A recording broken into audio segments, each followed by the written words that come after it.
Hi, I'm Chris at 9CVR. In this video, we're going to build a fuse block. So here is the tools that we will need. You'll obviously need a fuse block kit. There is a link to the instructions for how to do this if you rather paper, but I figured a video is nice too. You will need an enclosure. You can either buy this or you can print one yourself. Links below. Soldering iron, solder. Super glue we'll use later. I'm actually going to put that aside. And you may need a pair of pliers. Needle nose, whatever. It doesn't really matter. Just to kind of coax some things. So, I'm going to take a line out of T.O.'s book, and I'm going to use my pencil because everything he said about it is 100% accurate. I love my pencil. Let's do this so I don't burn my cable. There we go. And I'm guessing somebody might ask, so this box is 3D printed. I will try to find links to it. I think it's really awesome little printed box. It works really well for me. Like I said, I'll try to find it. Okay, so we open this up. We get, double check that you have everything. Should have 2 power poles, 4 of these little fuse holders. I'm just going to turn my soldering iron on so it can start warming up. Again, this paper, if you need it, there's the link there, or you can just QR code. Either way, I'm going to put that to the side. And then here's our, oh, come on now. There we go. Here's our PCB. There we go. Your call how you would like to mount these. Front to back doesn't really matter. If you do it this way, there's going to be a tiny little hole through which you can kind of see the FB001 there, if that's something you'd rather see. Otherwise, if you do this way, you'll see these jumper numbers. So it doesn't really matter. I guess I'll do it this way. Alright, so first step, we want to put these power poles in, and it's a little bit tight of a fit. But you can get it done. Kind of walk it down. And I apparently didn't, well, I'm going to use pliers anyway. Occasionally you need to just kind of help it along. Just a little something like that. This one actually went in just fine. This one can go in here, just like that. Now you see this one's kind of sticking up a little. This one's, well, I'm holding on to it too, that helps, but this one's a little flatter, so we want to make sure that they are actually flat to the board. So there we go. Do that.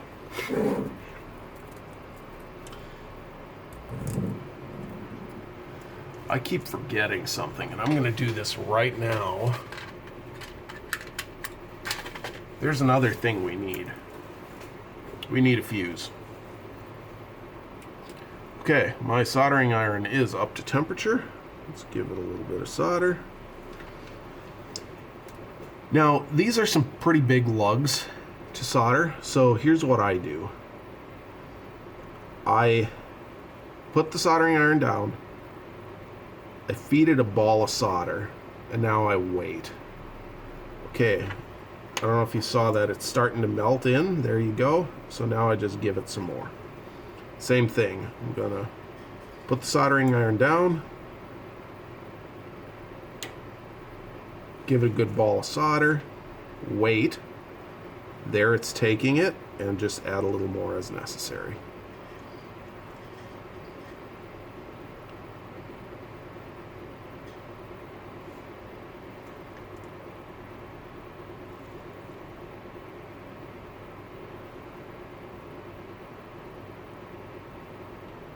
I love the smell of solder in the morning.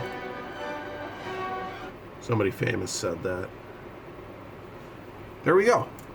Okay, excuse the reach over, but I have some brass wool over here, so just clean my tip off a little bit.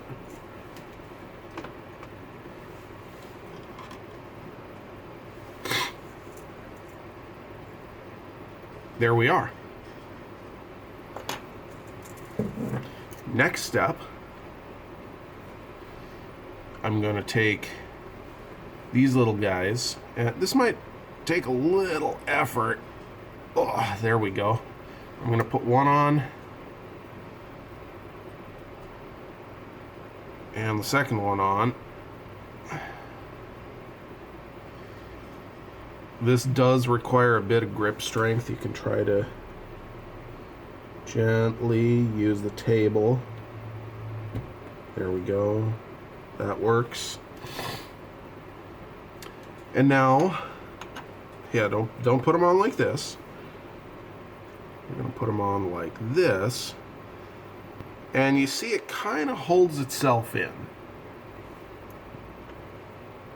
So, let's see if I can do it this way so you can see what I'm doing. Just going to take a bit of solder over here. There we go.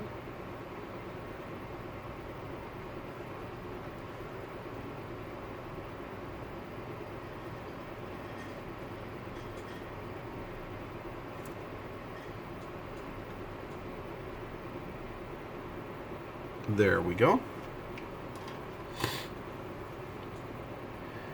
Now I'm going to pull that fuse out. I'm going to stick this on here. Is that how I had it? Well, let's do it this way. There's one.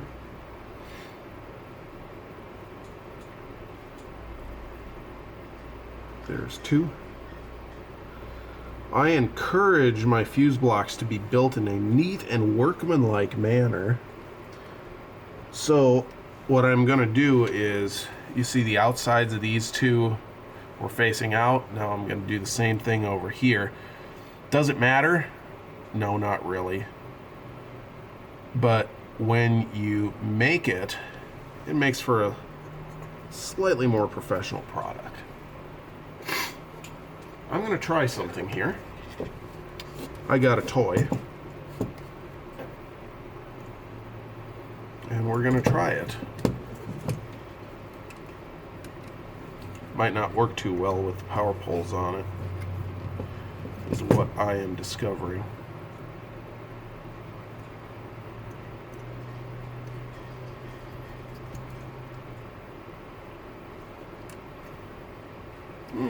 Something like. Seems to work okay. Alright. Grab a little more solder.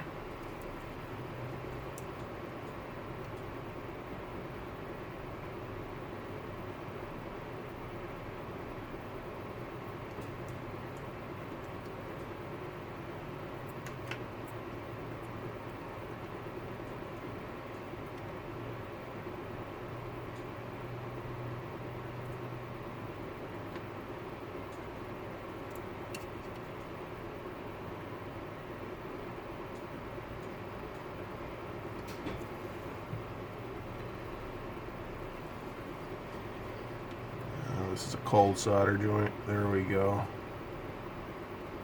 Looks a little better.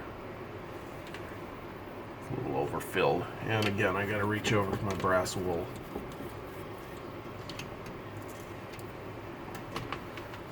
There we go. We are done. At least with the soldering. There is our completed board. I'm gonna pull the fuse out again. And we don't need this anymore. One thing I want to show you, if you look really carefully at this, the blades of this fuse, they do get a little scratched up by this. So if you're going to make a whole bunch of them, might be a good idea to like get a sacrificial fuse and just destroy it. I had another one. In fact, I still use it for assembly.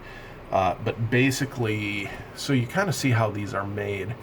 You have these two poles that come up here, and then the fuse element is in between them, covered by the plastic.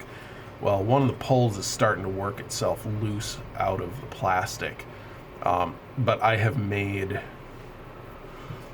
probably, I got to think about this, tens of fuse blocks with it. So there's that.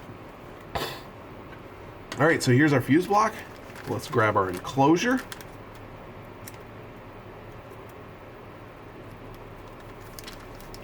There we go. You're supposed to be able to pinch and slide these bags, and that works great for initial assembly indoors. For some reason, outdoors, it's not doing it. Okay, so top, bottom, very simple little design here. This guy comes in here. Oh, let me mention before I do this. On the website, you will see some options for a 12 gauge staple that goes around the power poles to hold them down. That is nice if you're doing, like I've had a customer show me pictures where they wrap this entire thing in heat shrink and then just cut out a little hole for this. If you are going to use the 3D printed enclosure, do not put the staples on. You're not going to be able to get it into the enclosure. So, this guy just drops into the enclosure like this. There we go. And now, we're basically just going to glue this top on just like that. I want to have a little talk about glue. I'm using super glue. Nothing fancy about this. I will mention super glue does some weird things if it dries too fast. It was, I don't know if you noticed when I first turned on my pine sol, it was about 46 degrees in here, so it's not, that's why I'm wearing a coat. It's not, excuse me, super warm. But so it's not going to do it here. But if you do this, you know, indoors right by a heating register, what you'll notice is you can kind of see on this nozzle a little bit of white residue. That's what happens when the glue dries too quick. So actually, let me close this. I'm going to grab a couple of clamps from right above me. There we go. They are nice to have.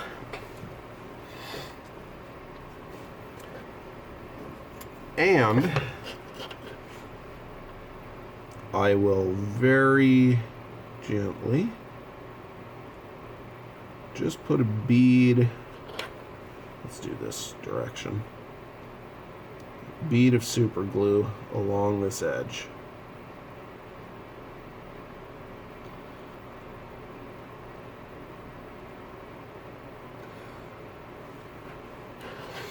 I'm not going to deplete the world supply of super glue here, just a little bit. Just like the old Brill Cream advertisements, a little dab will do you.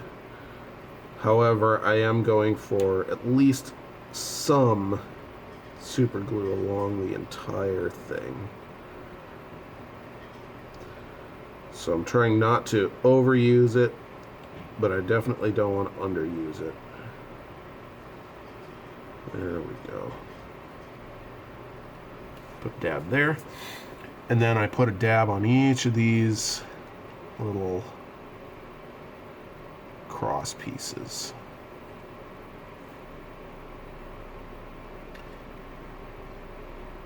If you're watching this in summer, screw you because it's cold here. No. If you're watching this in summer, you may want to look into different types of glues. I know there is a PLA glue. This is what these fuse block enclosures are made out of. There we go. I just slid that on like that. One more thing I'm going to grab a little paper towel. We're going to clamp this.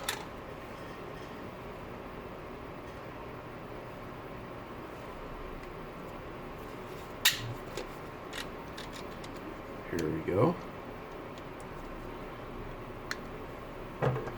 Then clamp this side. And if you really want to make it fancy, you can then put a pair of fuses in there. Make really sure that everything's good to go. I'm just going to wipe off the little bit of excess that I had. There you go.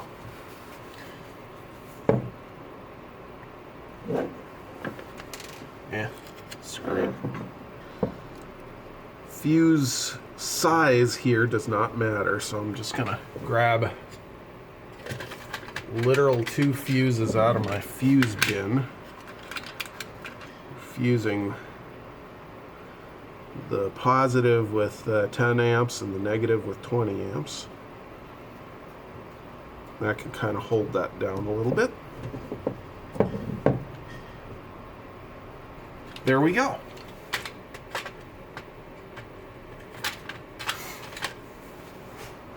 So, as I was saying, I just see another little bit I want to clean off here. There we go. So this completed fuse block is going to a customer. As I was saying, if you're going to be doing this in the summer, you may want to look into a glue that dries, I'll say a little less violently than super glue. Super glue can leave that residue if it's warm enough. It should be just fine here because, like I said, it's about 45 degrees in here. But hopefully you liked the video. If you got questions, let me know in the comments. This should theoretically be an easy build. The biggest thing is you need a soldering iron that can put out enough wattage. This Pine-Sol will do, it claims 88 watts. I calculated at one point, mine's doing about 65 watts. That's usually the biggest pitfall. Second biggest would be you get a bunch of super glue and it dries too quick and leaves white residue around there. If that is you, I'd like to throw out a couple of suggestions. I have marginally successfully, we'll call it, used nail polish remover, or also known as acetone, to clean some of it off. Although you got to be careful, the power poles also react to the acetone. So I don't have one with me, but I used acetone on the fuse block that I torture tested to clean off the conformal coating and take a look at it. And I mean, the power poles are still functional, but they look like garbage. So if you're going to use acetone, be a little careful with it. From the hood being down, you can probably tell that it's starting to warm up in here a little bit. But no, that's about it for the fuse block build. So if you got any questions or comments or whatever, leave them in the comment section below. I try to be very responsive to comments. If you're interested in this kind of thing, if you want to follow along on the journey, make sure to subscribe. If you do that, also make sure to hit that little notification bell thing, because otherwise you won't see that I posted. And then we'll see you on the next video. 73.